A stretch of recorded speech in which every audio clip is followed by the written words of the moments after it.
اور ایڈنا ڈمپل اس کے مفادات کے لیے بہترین ثابت ہوگی۔ اسے بہت عرصے سے ایک ایسی عورت کی تلاش تھی جو عورت ہونے کے باوجود عورت نہ ہو، اور ایڈنا انہی خصوصیات کی حامل تھی۔ جیکارڈ ایک طرح سے اسے اپنے سے بھی برتر سمجھتا تھا، لیکن یہ اس وقت کی بات تھی جب اس کا تعلق ایک بڑی تنظیم سے تھا۔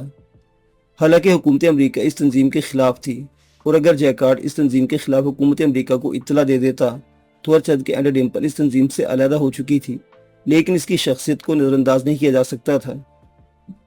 حکومت فوراً اس کی گرفتاری کے احکامات صادر کر دیتی، گویا ایڈنا مکمل طور پر جیکارڈ کے قبضے میں تھی، اور وہ بڑی سنجیدگی سے سوچ رہا تھا کہ ایڈنا ڈمپل کو اپنے ساتھ کام کرنے کے لیے کسی نہ کسی طور آمادہ کرے۔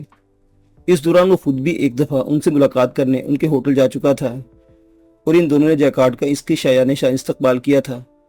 بہرطور جیکارڈ اپنے دل میں یہ آخری فیصلہ کر چکا تھا کہ وہ ایڈنا ڈمپل کو اپنے ساتھ شامل کرنے کی بھرپور کوشش کرے گا۔ چنانچہ اسی خیال کے تحت ایک دن اس نے ایڈنا ڈمپل سے فون پر رابطہ قائم کیا۔ رابطہ فوراً ہی قائم ہو گیا تھا۔ اس نے اپنا نام بتایا اور ایڈنا خوش اخلاقی سے بولی، ہیلو مسٹر جیکارڈ، کیسے ہیں آپ؟ ٹھیک ہوں، کئی دن ہو گئے، تم سے رابطہ ہی قائم نہ ہو سکا۔ ہاں، شیران بھی ہی کہہ رہا تھا کہ وہ آپ سے ملاقات کرنا چاہتا ہے۔ ایڈنا، کیا شیران کے بغیر ہماری کوئی ملاقات ہو سکتی ہے؟ کیوں، کیا کوئی خاص بات ہے مسٹر جیکارڈ؟ ایڈنا ڈمپل نے پوچھا۔ ہاں، تم سے کچھ ایسی باتیں کرنا تھیں جو تنہائی میں ہی مناسب ہوں گی۔ شیران اب میری زندگی میں اس حد تک رچ بس چکا ہے مسٹر جیکارڈ کے میرا کوئی بھی معاملہ اس سے پوشیدہ نہیں رہتا۔ اس وقت وہ کہاں ہے میڈم ڈمپل؟ جیکارڈ نے پوچھا۔ نیچے ڈائننگ ہال میں کسی کام سے اپنے کمرے میں آئی تھی، ورنہ شاید اس وقت ٹیلی فون پر آپ سے بات نہ ہو سکتی۔ ایڈنا، میں تم سے ایک ایسی بات کہنا چاہتا ہوں جو ممکن ہے تمہیں پسند نہ آئے۔ میں شیران کو تمہاری زندگی میں ایک اعلیٰ حیثیت کا حامل سمجھتا ہوں۔ مجھے اندازہ ہے کہ تم اس سے مخلص ہو، لیکن تمہارے خلوص میں ایک گنجائش ہے۔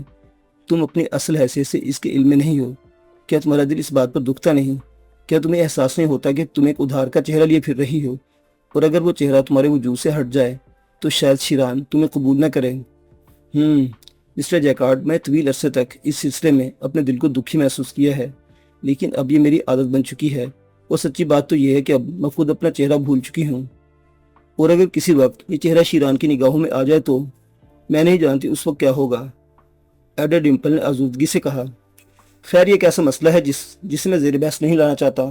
البتہ ایک بات ضرور کہوں گا ڈمپل، محسوس مت کرنا۔ جی کہیے، میں سن رہی ہوں۔ ڈمپل، تم جیسی اعلیٰ پائی کی عورت شیران جیسے جنگلی اور وحشی شخص سے محبت تو کر سکتی ہے۔ یہ معاف کرنا، میں تمہارے شوہر کے لیے ایسے الفاظ استعمال کر رہا ہوں، لیکن کیا تم نے اپنی پوری شخصیت اسے سونپ دی ہے؟ میں سمجھی نہیں مسٹر جیکارڈ۔ ایڈنا، ذہنی طور پر اور بین الاقوامی پوزیشن کے تحت تم اس سے اتنی بلند ہو کہ اس جیسے لوگ تمہارے پیروں کی گرد کو چھونے کا تصور نہیں کر سکتے۔ محبت بے شک انسان کی ذات میں سرایت کر جائے تو پھر اسے محبوب کے سوا کچھ یاد نہیں رہتا، لیکن میں سمجھتا ہوں تم ایک ہوشمند عورت ہو۔ ہوشمندی بہت ضروری ہے۔ کیا تم اپنے سارے معاملات میں اسے اتنا ہی برتر سمجھتی ہو کہ اس کے بغیر کچھ نہ کر سکو؟ میں معاملات کی وضاحت چاہتی ہوں مسٹر جیکارڈ۔ بھائی، میں تم سے تنہائی میں ملاقات کرنا چاہتا ہوں، اور میرا وعدہ ہے اس ملاقات میں تمہیں تمہارے شوہر کے خلاف بہکاؤں گا نہیں، بلکہ کچھ ایسی گفتگو کروں گا جو ہمارے اور تمہارے دونوں کے مفاد میں انتہائی بہتر ثابت ہو۔ جیکارڈ کے اس جملے پر ایڈنا ڈمپل کافی دیر تک غور کرتی رہی، پھر اس نے گردن ہلا کر کہا، میں اس میں کوئی حرج نہیں سمجھتی مسٹر جیکارڈ، کیونکہ بہرطور آپ کی شخصیت بھی میرے لیے کافی محترم ہے۔ آپ کو میں نے اپنا راز سونپا ہے جو میں کسی دوسرے کو نہیں بتا سکتی تھی، یہاں تک کہ شیران کو بھی نہیں۔ آپ سمجھ رہے ہیں نا؟ ہاں، کیوں نہیں، اور میں اس بات کا بڑا احترام کرتا ہوں۔ یہ الفاظ میرے اوپر قرض ہیں، اور میں اس اعتماد کو ٹھیس نہیں پہنچاؤں گا۔ میں نے یقین کے ساتھ آپ سے سب کچھ کہا تھا، تو پھر اسی رشتے، اسی ناطے سے جو تم نے مجھے شیران سے مختلف سمجھ کر اور شیران کے بارے میں تفصیلات بتا کر قائم کیا ہے، میں تم سے ذاتی طور پر گفتگو کرنے کا خواہش مند ہوں۔ ٹھیک ہے مسٹر جیکارڈ، اب وہ تو شیران میرے معاملات میں مزاحم نہیں ہوتا۔ اگر میں کہیں تنہا جانا چاہوں تو وہ کبھی تعرض نہیں کرتا، اور نہ ہی میں کبھی اس پر اعتراض کرتی ہوں۔ ہاں، میں اس پر اس لیے نگاہ رکھتی ہوں کہ اس کی فطرت میں وحشت ہے۔ وہ کہیں بھی کسی جگہ اپنی مرضی کے خلاف کوئی عمل دیکھ کر بھڑ جاتا ہے، لیکن کبھی کبھی اسے تنہائی چھوڑ دیا کرو، یہ ضروری ہے۔ ٹھیک ہے، دراصل وہ گھوڑے سے سواری کے خاص پروگرام دیکھنے کے لیے یہاں سے جانا چاہتا ہے۔ مجھے بھی اس نے پیشکش کی تھی، لیکن میں نے معذرت کر لی کیونکہ مجھے اس پروگرام سے کوئی خاص دلچسپی نہیں۔ چنانچہ کل صبح شاید وہ روانہ ہو جائے، غالباً 1-1.5 دن کا پروگرام ہوگا۔ یہ ہمارے لیے فرصت کا وقت ہے۔ واہ، تب تو میں نہایت بر وقت تم سے سلسلے میں رابطہ قائم کیا۔ جی ہاں، اتفاق سے۔ تو پھر کل اس کے روانہ ہونے کے بعد میں اپنی رہائش گاہ پر تمہارا انتظار کروں گا، جیکارڈ نے کہا۔ ٹھیک ہے، میں آپ سے ملاقات کروں گی۔ کل کس وقت؟ تقریباً 11 بجے ایڈنا نے جواب دیا اور جیکارڈ نے سلسلہ منقطع کر دیا۔